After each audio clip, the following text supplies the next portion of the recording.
In today's video, we will see few examples of stability using Routh-Hurwitz criteria. So the first example which we are going to consider is the characteristic equation of a system which is given by 3s to the power 4 plus 10s cube plus 5s square plus 5s plus 2 equal to 0. So we will see whether the system described by this particular characteristic equation is stable or not. First, we have to find whether the given characteristic equation satisfies the necessary condition for stability. So the condition is we have to see the coefficients of S whether it is positive or not. Yes, if we observe all the coefficients over here are positive. Therefore, and it is non-zero. So it satisfies the necessary condition. So our next thing is to find the sufficient condition. So to go for the sufficient condition, we need to construct the Routh's array. So we will start constructing the Routh's array. So our highest power of S is 4. So we'll start with S to the power 4, S cube, S square, S to the power 1 and S to the power 0. So we will write the even term coefficients first. So 3, 5 and 2. So our first row contains 3, 5 and 2. Our second row contains the coefficients of S cube and S. So S cube coefficient is 5 and the S cube coefficient is 10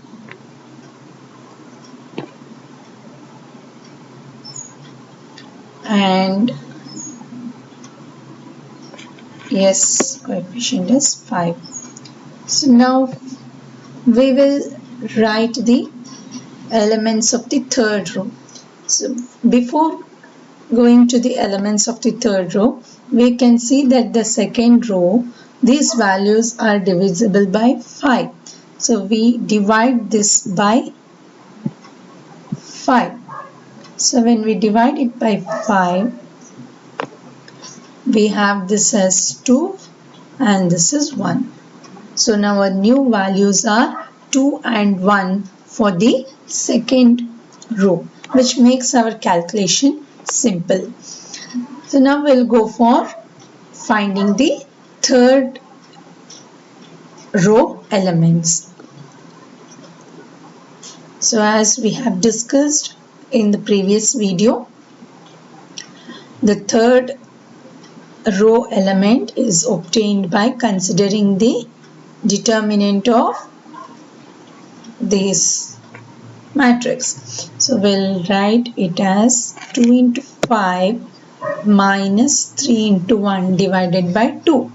So it is 2 into 5 minus 3 into 1 divided by 2. So it is 10 minus 3, which is 7, 7 by 2. So our third row first element becomes 7 by 2. Likewise, the next value will be 2 into 2 minus 3 into 0 divided by 2. So 2 into 2 is 4. 4 divided by 2 is 2. So this is our element. So 7 by 2 and 2. So what will be our next element, next row element? So it is 7 by 2 into 1 minus 2 into 2. So 7 by 2 minus 4 divided by 7 by 2. So our next element is 7 by 2 minus 4 divided by 7 by 2. What are we going to get if we simplify it? 7 by 2 minus 4 divided by 7 by 2. It becomes 7 minus 8, which is minus 1 by 2 into 2 by 7, which is minus 1 by 7. So if we simplify this s to the power 1 row element, we are going to get minus 1 by 7. So what will be our last row value? It is minus 1 by 7 into 2 minus 7 by 2 into 0 divided by minus 1 by 7, which is equal to 2. So now if we look into this, we have our first column elements as 10 instead of 2, 7 by 2, minus 1 by 7 and 2. So 3 to 10 there is no sign change, or 3 to 2 there is no sign change. 2 to 7 by 2 also there is no sign change, but 7 by 2 here it becomes negative. That means this is plus, this is minus, this is plus again. So this is the first sign change and this is the second sign change. That means there are two sign changes in the first column of the roots array, which indicates that there are two roots which lies on the right half of the S plane. So therefore we can conclude that the system which is described by this characteristic equation is unstable.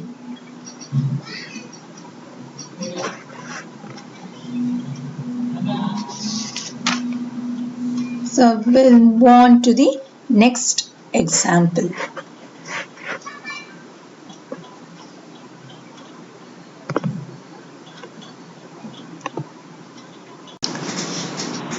So our next example, we have the characteristic polynomial of a system which is given. So for which we will find whether the system is stable or not. So the first condition is to find the necessary condition. So the necessary condition is satisfied because we can see all the coefficients are positive and non-zero. So the necessary condition is satisfied.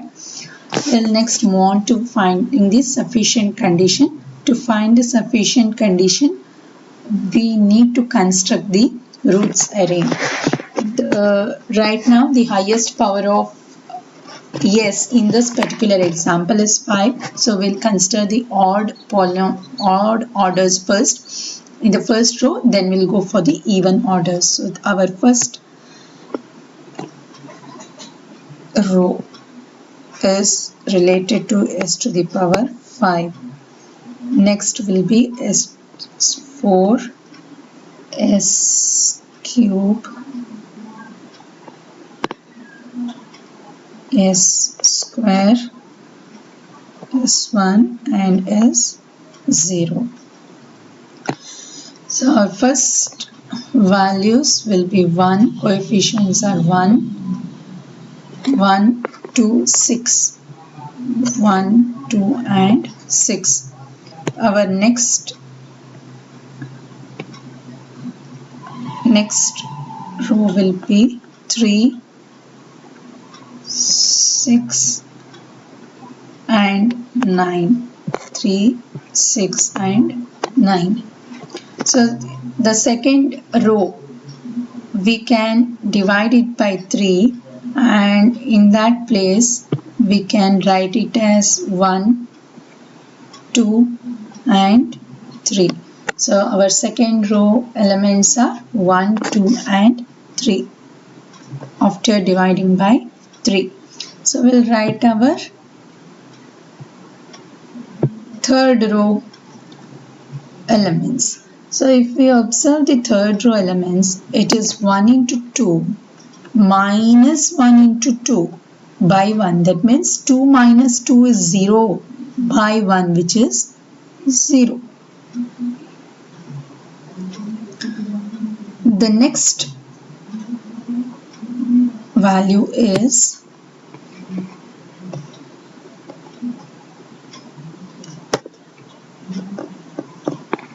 this is 0. The next value is 1 into 6 minus 1 into 3 divided by 1. That means 6 minus 3 is 3. 3 by 1 is 3. So we have 0 and 3. So right now this is a special case of roots array wherein the first element of a row is 0. So what happens is when we find the elements of the next row, what we will do, it is 0 into 2 minus 1 into 3 by 0. Anything divided by 0 is infinity. Therefore, we cannot proceed further. So this is one of the special case of roots array wherein we are getting a value 0 in the first element of a row. So if you and other values are non-zero, in that case what we are supposed to do is we will take a value, a small value in place of 0 as epsilon. So instead of 0 we will represent it by a small number which is epsilon.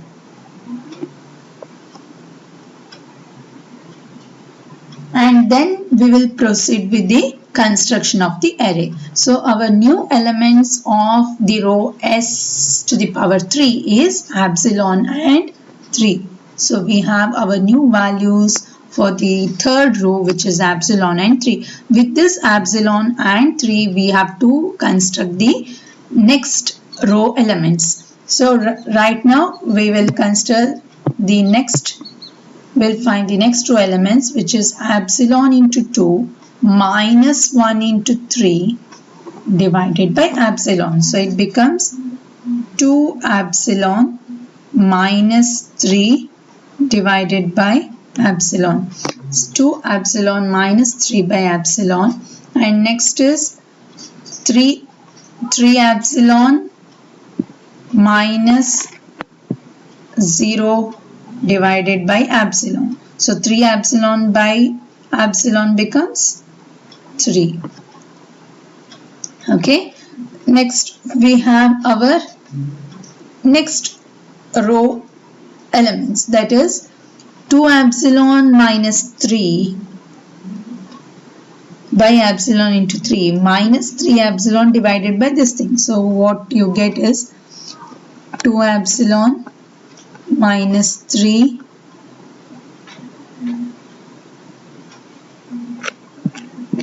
divided by epsilon into 3 minus 3 epsilon by 2 epsilon minus 3 by epsilon. So if we consider this as separate term and simplify, what we get is, what we get here is 3, if we simplify this we get 3 minus 3 epsilon square divided by 2 epsilon minus 3. So this will be our term. So I'll write here as 3 minus 3 epsilon square divided by 2 epsilon minus 3. That is s to the power 1 element. Then the last row value is this, you multiply it by 3, this minus 0 divided by same thing, you will land up with 3. So right now we have constructed the roots array.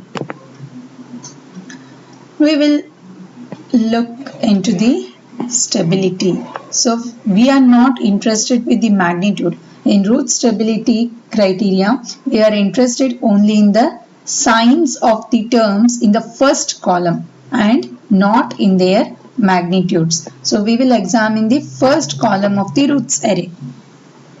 So you have epsilon. So what to do with this epsilon now?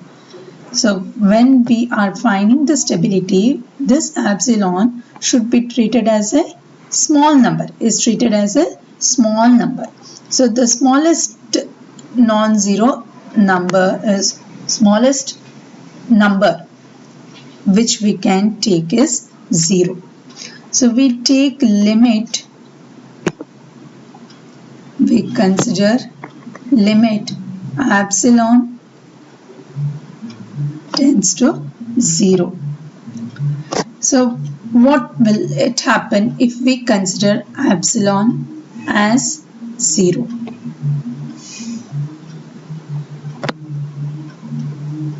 So this becomes 0. Okay. Next, what happens to the s square row? 2 epsilon by epsilon. Epsilon will get cancelled. Okay. So for this, and you will have minus 3 by epsilon here. Minus 3 by epsilon here it is equal to. So if you substitute the limit epsilon tends to 0, this becomes infinity. But we are not interested in the magnitude. We are interested only in the sign in order to decide the stability. Then s to the power 1, it is 3 minus, it is 3 epsilon here, 3 epsilon square divided by 2 epsilon minus 3. It is 3 into 0 square. Anyways, these terms become 0. So it will be 3. So we will not consider the magnitude of this. We will just consider the sign. So if we consider the sign over here, we can see that first is positive. This is positive. This is also positive. From s square, you see this is negative.